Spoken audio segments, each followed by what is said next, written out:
কাকা কি করছিস? আর ভাইপো কি করব, বসে আছি এখানে। ভাইপো কি বলবো তোমাকে, বর্তমান যা দেশের পরিস্থিতি, এদের সাথে না যদি আমরা চলি, মনে করো আমরা কিছুটা পিছিয়ে যাব, কিছুটা পিছিয়ে যাব। তাই জন্যই বর্তমান পরিস্থিতির সাথে আমাদের চলতে হবে। তার জন্য আমাদের করতে হবে কি, চাঁদাবাজি করতে হবে, চাঁদাবাজি করতে হবে, বুঝলে ভাইপো, চাঁদাবাজি। হ্যাঁ কাকা ঠিক বলেছিস, চাঁদাবাজিতে লাভ বেশি, এতে খাটনি কম, চুরি চামারি তো হবে না, সবসময় ভয়ে ভয়ে চলতে হয়। এই মনে হয় ধরলো, এই মনে হয় ধরলো, থেকে চাঁদাবাজি ভালো, চাঁদাবাজি করাই ভালো।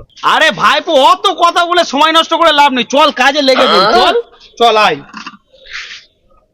চ চ কাকার সাথে লেগে পড়ি, চ চ চ। কিন্তু ভাইপো ঝামেলা তো একটা আছে। কাকা আবার কিসের ঝামেলা? কিন্তু ভাইপো যদি পুলিশ ধরে ফ্যাসাদে পড়ে যাবো তো। আরে কাকা পুলিশ, দেশে কোনো আইন ব্যবস্থাই নেই, এখন তো চারিদিকে এসবই চলছে, চাঁদাবাজি শুধু, চাঁদা না দিলে উল্টে মেরে মাথা ফাটাচ্ছে। পুলিশ পুলিশ কিচ্ছু করে না। আর কাকা যদিও পুলিশ আছে, 1 2 3 তিন ভাই মিলে কাঁধে নিয়ে তোকে পালাবো।